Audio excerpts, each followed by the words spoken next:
నమస్కారం. దూరదర్శన్ వార్తలకు స్వాగతం. నేను కావ్య. ముందుగా వార్తల్లోని ముఖ్యాంశాలు చూద్దాం.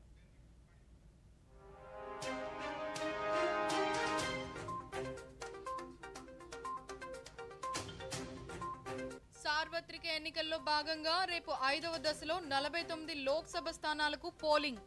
అన్ని ఏర్పాట్లు చేసిన కేంద్ర ఎన్నికల సంఘం. పశ్చిమ బెంగాల్లో ప్రధాని ఎన్నికల ప్రచారం. అవినీతికి పాల్పడిన వారిని ఉపేక్షించబోమన్న నరేంద్ర మోదీ. మూడోసారి అధికారంలోకి రాగానే పాక్ ఆక్రమిత కశ్మీర్ని స్వాధీనం చేసుకుంటాం. బీహార్లోని ఎన్నికల ప్రచార సభలో తెలిపిన కేంద్ర హోంశాఖ మంత్రి అమిత్ షా. దక్షిణ తమిళనాడు పరిసర ప్రాంతాల్లో కొనసాగుతున్న ఆవర్తనం. ఈ నెల 24 నాటికి వాయుగుండంగా మారే అవకాశం. ఇక వార్తల్లో వివరాలు చూద్దాం. పశ్చిమ బెంగాల్లో కాంగ్రెస్, తృణమూల్ కాంగ్రెస్లు ఓటు బ్యాంక్ రాజకీయాలకు పాల్పడుతున్నాయని బీజేపీ సీనియర్ నేత ప్రధానమంత్రి నరేంద్ర మోదీ అన్నారు. సార్వత్రిక ఎన్నికల ప్రచారంలో భాగంగా బిష్ణుపూర్లో జరిగిన ఎన్నికల సభలో మోదీ మాట్లాడుతూ బెంగాల్లో ముస్లింల ఓట్ల కోసం మమతా బెనర్జీ ప్రభుత్వ హిందువులకు చెందిన సంస్థలను వేధింపులకు గురి చేస్తుందన్నారు. టీఎంసీ నేతలు పెద్ద ఎత్తున అవినీతికి పాల్పడుతూ రాష్ట్ర అభివృద్ధిని వదిలేశారని ఆరోపించారు. लेफ्ट हो, ये पार्टियां तीन अलग अलग दिखती है, लेकिन पाप, उन सबके पाप एक जैसे ही है. इसलिए इन्होंने मिलकर इंडी गठबंधन बनाया है. इन्होंने गरीब, मजदूर, एससी, एसटी, महिला, इन सभी को हमेशा सिर्फ नारे दिए हैं, लेकिन जहां भी इन्होंने सरकारें चलाई उन राज्यों को गरीब बनाकर छोड़ दिया. पश्चिम बंगाल इसका ताजा उदाहरण है. बंगाल की ये धरती नेक नियत का मतलब अच्छी तरह जानती है. दुर्भाग्य से आज बंगाल में जो सरकार है उसकी नीयत में ही खोट है.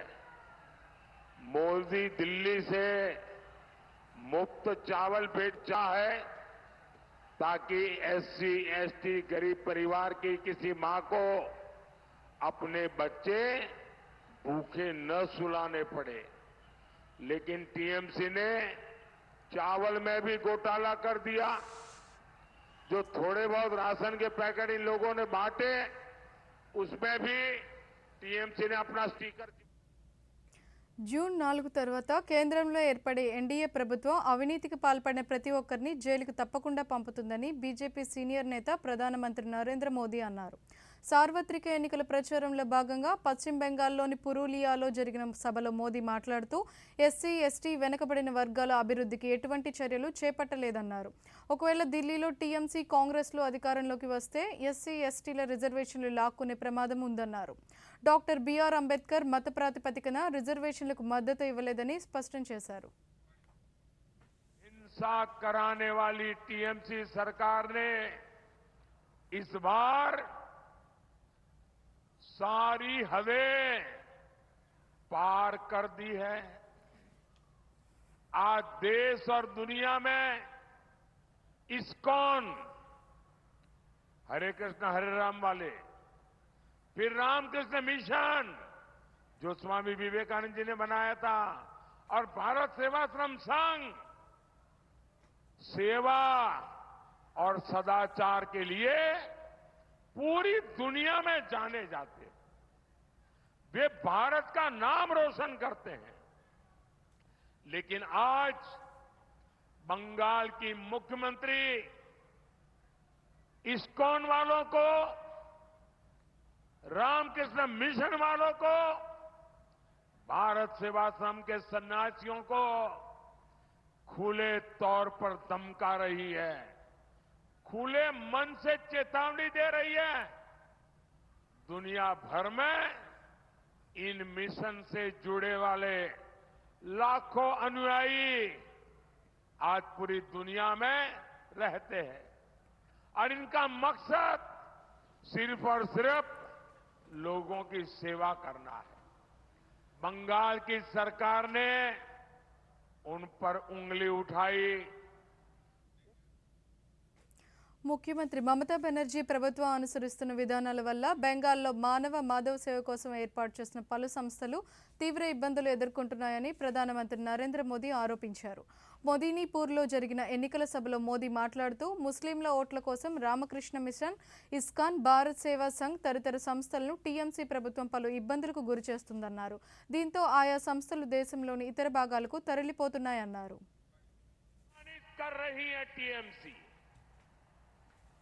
यहां की मुख्यमंत्री के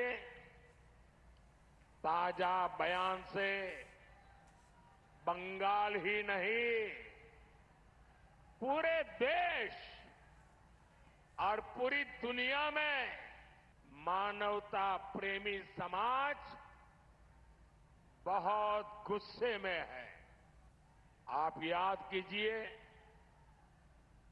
टीएमसी के एक एमएलए ने कहा था कि हिंदुओं को भगीरथी में बहा देंगे।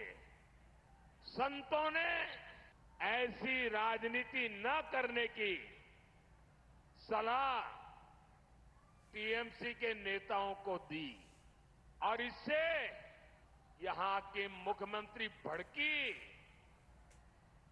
और मुख्यमंत्री ने सारी हदें पार कर दी है। मुख्यमंत्री ने रामकृष्ण मिशन, इस्कॉन और भारत सेवाश्रम संघ पर भद्दे आरोप लगाए हैं, संत समाज का अपमान किया है। साथियों, ये हिंदुओं को मिटाने की बात करने वाले एमएलए को एक शब्द भी कहने को तैयार नहीं, लेकिन संदेश खाली के गुनहगार शाहजहां को बचाने के लिए दिन रात एक कर रहे हैं। टीएमसी के तुष्टीकरण ने बंगाल में डेमोग्राफी को डामाडोल कर दिया है, समाज व्यवस्था को पूरी तरह छिन्न विच्छिन्न कर दिया है। टीएमसी देश के दूसरे राज्य वालों को बाहरी ప్రధానమంత్రి నరేంద్ర మోదీ నేతృత్వంలోని ఎన్డీఏ ప్రభుత్వం మూడోసారి అధికారంలోకి వచ్చిన తర్వాత పాకిస్తాన్ ఆక్రమించిన కశ్మీర్ను తిరిగి స్వాధీనం చేసుకుంటామని బీజేపీ సీనియర్ నేత కేంద్ర హోంశాఖ మంత్రి అమిత్ షా అన్నారు. సార్వత్రిక ఎన్నికల ప్రచారంలో భాగంగా బీహార్ రాష్ట్రంలోని బేతియాలో జరిగిన సభలో అమిత్ షా మాట్లాడుతూ కాంగ్రెస్ నేత మణిశంకర్ అయ్యర్ వంటి నేతలు పీఓకేని స్వాధీనం చేసుకోవాలంటే పాకిస్తాన్ వద్ద అణుబాంబు ఉందన్న విషయాన్ని గుర్తుంచుకోవాలంటున్నారని, కానీ బీజేపీ కార్యకర్తలు అణుబాంబులకు భయపడరన్నారు. మూడోసారి అధికారంలోకి రాగానే పీఓకేని మిగిలిన దేశంలో విలీనం చేస్తామని స్పష్టం చేశారు. पाक ऑक्यूपाई कश्मीर की बात न करो। फारूक अब्दुल्ला कहते हैं, जो लालू जी के साथी है, वो कहते हैं पाकिस्तान के पास एटम बम है, आप पाक ऑक्यूपाई कश्मीर की बात न करो। बेतिया वालों, आज मैं कहकर जाता हूं, हम भारतीय जनता पार्टी के कार्यकर्ता एटम बम से नहीं डरते। मेरी बात याद रखना, ये मोदी का गारंटी है कि पाक ऑक्यूपाइड कश्मीर भारत का है, रहेगा और हम इसको लेकर रहेंगे। ये खड़गे जी कहते हैं राजस्थान और बिहार वालों को कश्मीर से क्या लेन देन। अरे खड़गे साहब, आप 80 के हो गए, अभी आपको मालूम नहीं, देश को आप जानते नहीं हो। बेतिया का मेरा बच्चा कश्मीर के लिए अपनी जान दे सकता है, जान दे सकता। माताओं, भाइयों, बहनों, 70 साल तक इन्होंने धारा 370 को एक अनौरस बच्चे की तरह गोदी में पाल कर रखा। आपने मोदी जी को दूसरी बार प्रधानमंत्री बनाया। मोदी जी ने 5 अगस्त 2019 को సార్వత్రిక ఎన్నికల 5వ దశ పోలింగ్ రేపు జరగనుంది. మొత్తం 6 రాష్ట్రాలు 2 కేంద్రపాలిత ప్రాంతాల్లోని 49 పార్లమెంట్ స్థానాలకు ఉదయం 7 గంటల నుంచి పోలింగ్ ప్రక్రియ ప్రారంభం కానుంది. 5వ దశలో ఉత్తరప్రదేశ్లో 14, మహారాష్ట్రలో 13, పశ్చిమ బెంగాల్లో 7, ఒడిశాలో 5, బీహార్లో 5, జార్ఖండ్లో 3, జమ్మూ లడ్డాఖ్లో ఒక్కొక్క స్థానానికి పోలింగ్ జరగనుంది. వీటిలో ప్రధానంగా అమేథీ, రాయ్బరేలీ వంటి కీలక స్థానాలు ఉన్నాయి. అమేథీ నుంచి కేంద్ర మంత్రి స్మృతి ఇరానీ పోటీ చేస్తున్నారు. రాయ్బరేలీ నుంచి కాంగ్రెస్ అగ్రనాయకులు రాహుల్ గాంధీ బరిలో ఉన్నారు. రేపు ఉదయం 7 గంటలకు ప్రారంభమయ్యే పోలింగ్ జమ్మూ లడాఖ్లో సాయంత్రం 4 గంటల వరకు జరగనుండగా మిగిలిన నియోజకవర్గాల్లో సాయంత్రం 6 గంటల వరకు కొనసాగనుంది. పోలింగ్ ప్రక్రియకు సంబంధించి ఎన్నికల సంఘం కట్టుదిట్టమైన ఏర్పాట్లు చేసింది. సమస్యాత్మక ప్రాంతాల్లో కేంద్ర బలగాలను మోహరించింది.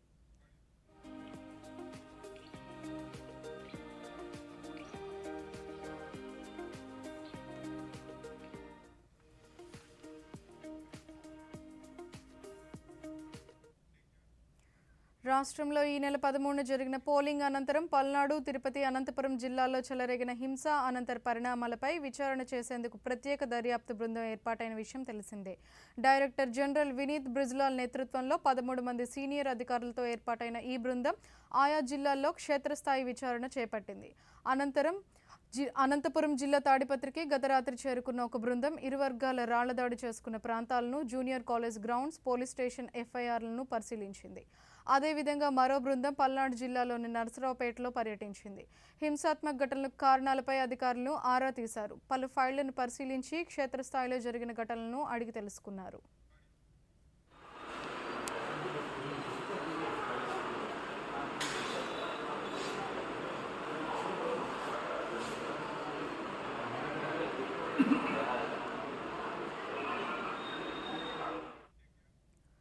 రాష్ట్రంలోని పెట్రోల్ బంకులపై ప్రభుత్వం ఆంక్షలు విధించింది. పెట్రోల్ బంకుల్లో ఖాళీ బాటిళ్లు, క్యాన్లలో పెట్రోల్ అమ్మకాలపై నిషేధం విధించింది. ఖాళీ బాటిళ్లలో పెట్రోల్ విక్రయిస్తే బంకు యజమానులపై క్రిమినల్ కేసులు నమోదు చేస్తామని ప్రభుత్వం హెచ్చరించింది. ఎన్నికల అనంతరం అవాంఛనీయ ఘటనల నేపథ్యంలో ఈ నిర్ణయం తీసుకుంది. ఈ మేరకు రాష్ట్రంలో ప్రతి పెట్రోల్ బంక్ వద్ద నోటీస్ బోర్డు ఏర్పాటు చేయాలని సంబంధిత యాజమాన్యాలకు ఆదేశాలను జారీ చేసింది.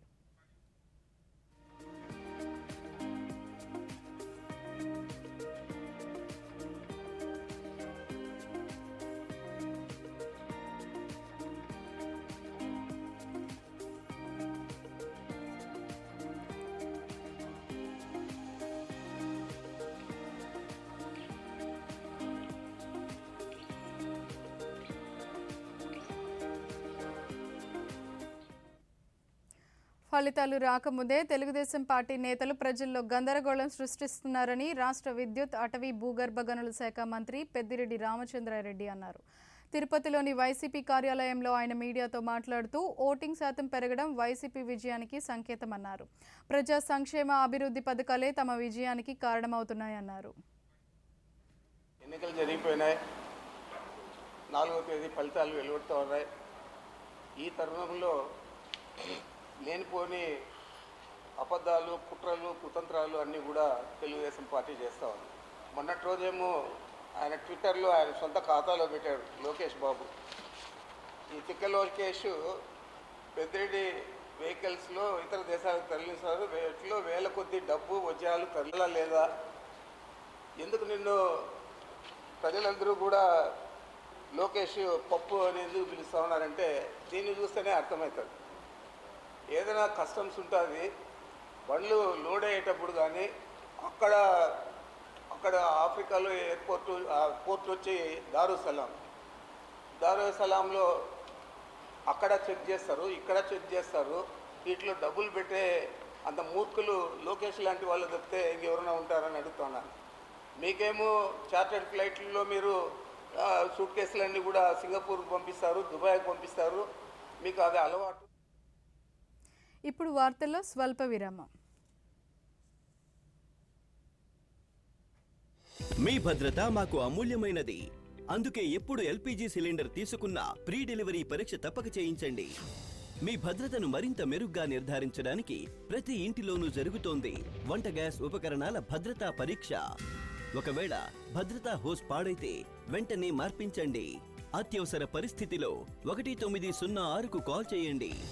స్వచ్ఛ ఇంధన వాగ్దానం, సురక్షిత వంటగదే లక్ష్యం.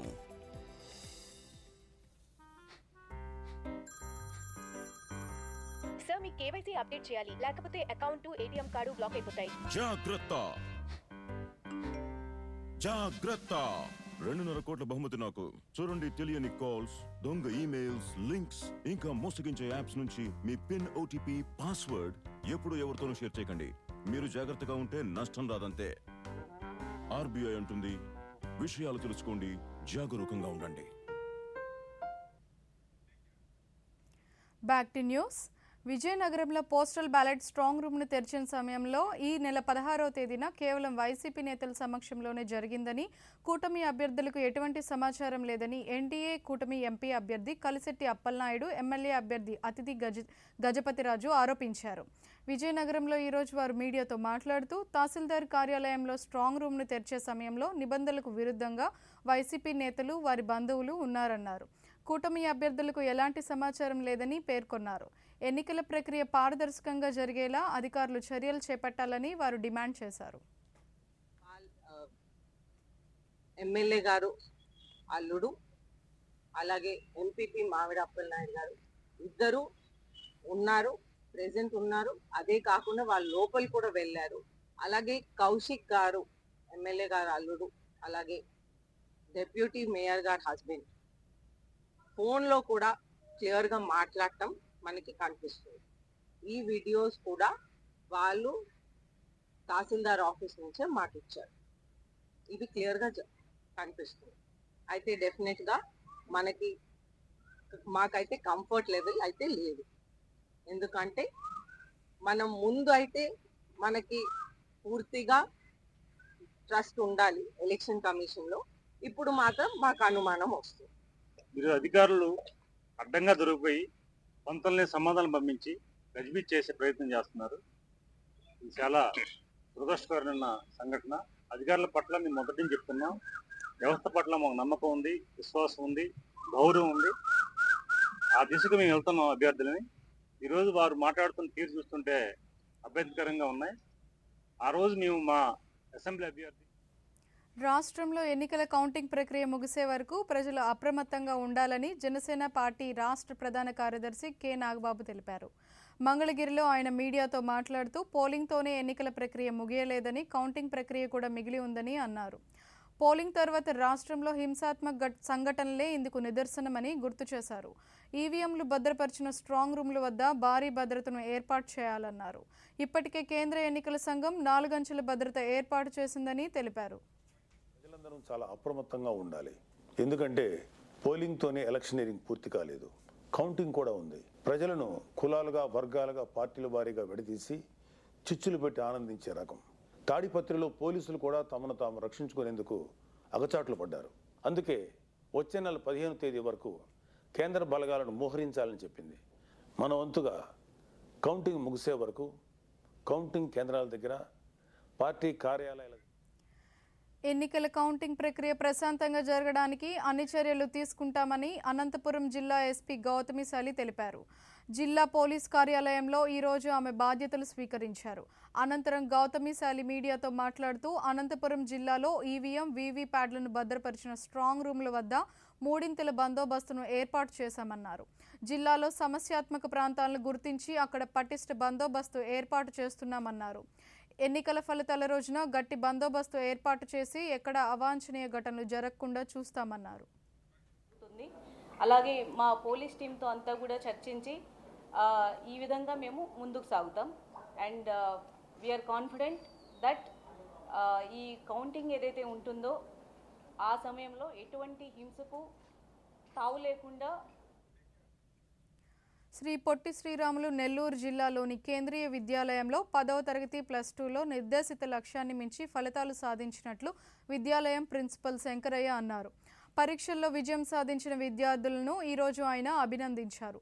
ఈ సందర్భంగా శంకరయ్య దూరదర్శన్తో మాట్లాడుతూ, ఈ విద్యా సంవత్సరానికి సంబంధించి పాఠశాలలో ఉత్తీర్ణులైన వారి నుంచి 10th+కు దరఖాస్తులు స్వీకరిస్తున్నామన్నారు.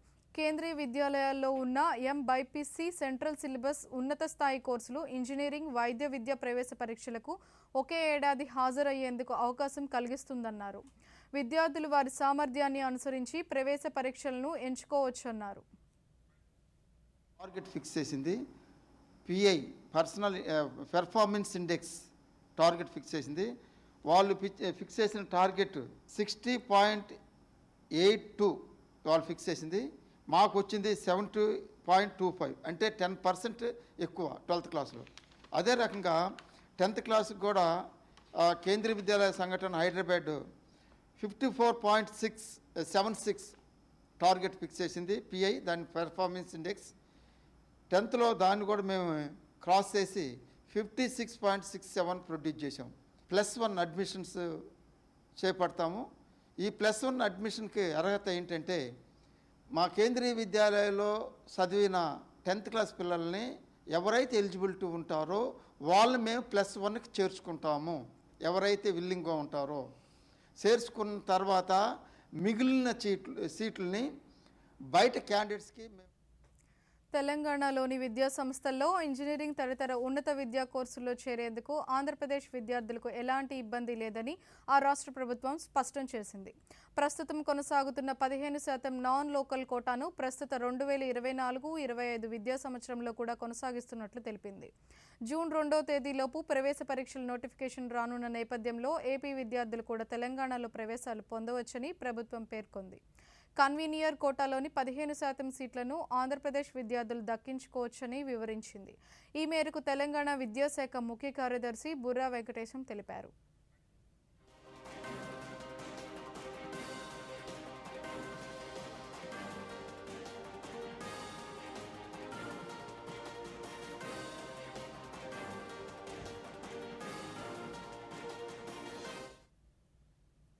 వస్తువు ఉత్పత్తి జరిగే సమయంలోనే దాని నాణ్యతను నిర్ధారించేలాగా నూతన సాంకేతికతను తాడేపల్లిగూడెంలోని నిట్లో పనిచేస్తున్న ఆచార్య టి బాబురావు ఆవిష్కరించారు.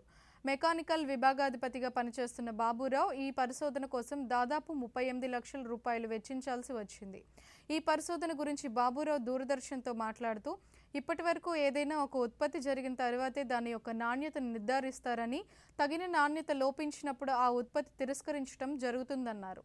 దీనిని నివారించేందుకు ఉత్పత్తి జరిగే సమయంలోనే క్వాలిటీ నిర్ధారించి ఉత్పత్తులను తయారు చేసే విధంగా తన పరిశోధన కొనసాగిందన్నారు. సో ఈ ప్రాసెస్ అంతా క్వాలిటీ అసెస్మెంట్ అనేది ప్రోడక్ట్ తయారైన తర్వాత జరుగుతుంది. ఇన్ కేస్ డిఫెక్ట్స్ కనుక ఉంటే ప్రోడక్ట్లో it will be rejected.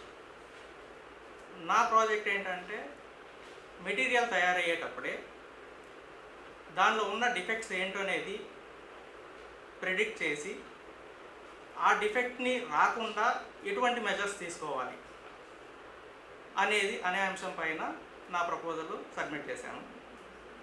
So దానివల్ల ఉపయోగం ఏంటంటే మెటీరియల్ వేస్టేజ్ని రెడ్యూస్ చేసుకోవచ్చు. ప్రజా వ్యతిరేక విధానాలకు పాల్పడుతున్న బీజేపీని సార్వత్రిక ఎన్నికల్లో ప్రజలు తిరస్కరించి ఇండీ కూటమికే మద్దతు తెలుపుతున్నారని సిపిఐ జాతీయ కార్యదర్శి కె నారాయణ అన్నారు. గుంటూరులోని పార్టీ కార్యాలయంలో ఆయన మీడియాతో మాట్లాడుతూ, గత 10 ఏళ్లుగా కేంద్రంలో అధికారంలో ఉన్న బీజేపీ 2 కోట్ల ఉద్యోగాలను కల్పిస్తామన్న వాగ్దానం నెరవేర్చలేదన్నారు. ఇచ్చిన హామీలను అమలు చేయని కారణంగా ప్రజలు ఈ ఎన్నికల్లో బీజేపీని తిరస్కరిస్తున్నారని తెలిపారు. ఇప్పుడు కాంగ్రెస్ పార్టీ, ఆమ్ ఆద్మీ పార్టీ కలిసి ఎన్నికలు పోటీ చేస్తారు.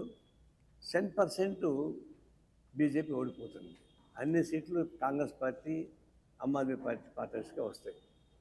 ఇప్పటికీ బీజేపీలో టాప్ లీడర్స్తో సహా మాట్లాడుతున్నప్పుడు అర్థమైంది, నార్త్లో 50% ఓడిపోతున్నారు. యూపీలో, ఎంపీలో, రాజస్థాన్లో, మిగిలిన హర్యానాలో ఇవన్నిటి కూడా 50% పైన ఓడిపోతున్నారు. వాళ్ళకి సౌత్ ఇండియా మీద ఎక్కువ ఆశ పెట్టుకున్నారు. సౌత్ ఇండియాలో 0. ఏదైనా వస్తే ఆంధ్రప్రదేశ్లో చంద్రబాబు నాయుడు దయ వల్ల 1-2 సీట్లు వస్తే రావచ్చు తప్ప బీజేపీకి, మిగిలిన సౌత్లో వాళ్ళు రావు. దేశ రాజధాని ఢిల్లీలోని ఆప్ కార్యాలయం వద్ద ఢిల్లీ ముఖ్యమంత్రి కేజ్రీవాల్ నేతృత్వంలో ఆప్ నేతలు నిరసన కార్యక్రమం నిర్వహించారు. కేజ్రీవాల్ పిలుపు మేరకు ఆప్ శ్రేణులు బీజేపీ కార్యాలయం వైపు తరలి వెళ్లేందుకు ప్రయత్నించగా అనుమతులు లేని కారణంగా పోలీసులు వారిని అడ్డుకున్నారు. దీంతో పార్టీ శ్రేణులతో కలిసి పార్టీ కార్యాలయం వద్దనే నిరసన కార్యక్రమం నిర్వహించారు. ఈ సందర్భంగా ఆయన మాట్లాడుతూ బీజేపీ ఆప్ నేతలపై ప్రతీకార చర్యకు పాల్పడుతుందన్నారు. రానున్న రోజుల్లో మరింత మంది పార్టీ నాయకులను అరెస్టులు చేసి వేధించే అవకాశం ఉందని విమర్శించారు.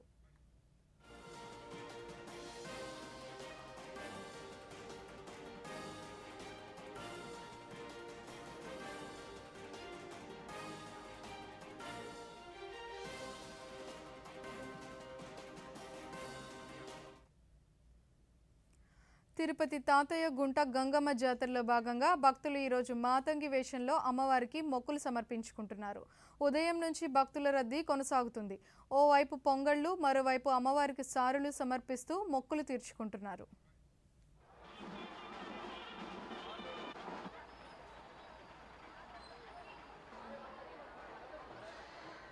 ప్రతి సంవత్సరం ఇలాగా గంగమ్మ జాతరకి ఏదో ఒక రూపంలో రావడం ఆనవాయితీ. గంగమ్మ తల్లి తిరుపతి ప్రజలకి అందరినీ చల్లగా చూడాలని కోరుకుంటూ ఇటువంటి కార్యక్రమాలు చేస్తున్నాం ఇక్కడ.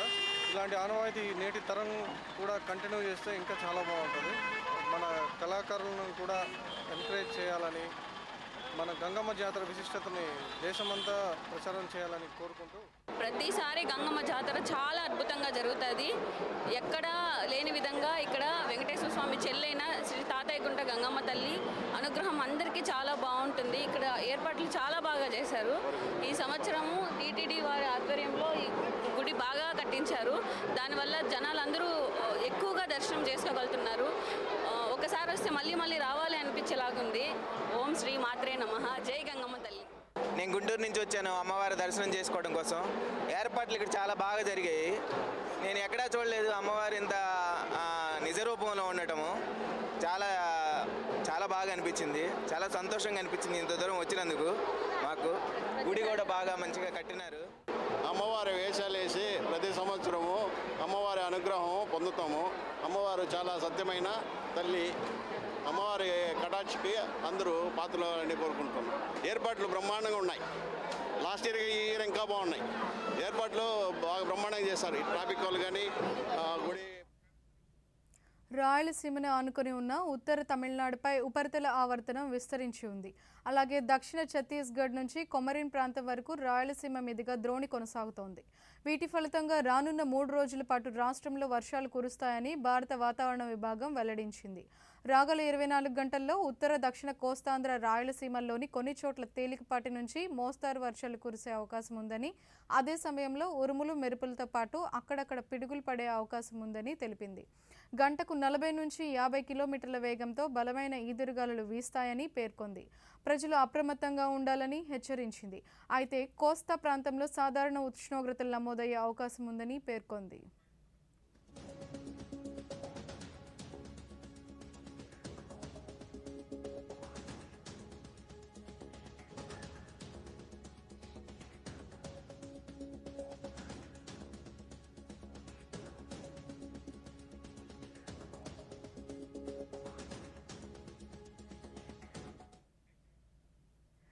లీగ్ దశలో ఆఖరి మ్యాచ్లో హైదరాబాద్ అదరగొట్టింది. ఉప్పల్ వేదికగా ఈ సాయంత్రం జరిగిన మ్యాచ్లో 4 వికెట్ల తేడాతో పంజాబ్పై విజయం సాధించింది. టాస్ గెలిచి తొలుత బ్యాటింగ్ చేసిన పంజాబ్ జట్టు నిర్ణీత 20 ఓవర్లలో 5 వికెట్ల నష్టానికి 214 పరుగులు చేసింది. ఓపెనర్ ప్రభ్ సిమ్రాన్ 71 పరుగులతో రాణించాడు. అనంతరం హైదరాబాద్ జట్టు 215 పరుగుల లక్ష్యాన్ని 19.1 ఓవర్లలో సాధించింది. అభిషేక్ శర్మ 66 పరుగులు, క్లాసెస్ 42 పరుగులు చేసి జట్టు విజయంలో కీలక పాత్ర పోషించారు. ఇప్పటికే ప్లే ఆఫ్స్కు క్వాలిఫై అయిన హైదరాబాద్ ఈ విజయంతో పాయింట్ల పట్టికలో 17 పాయింట్లతో 2వ స్థానంలోకి చేరింది.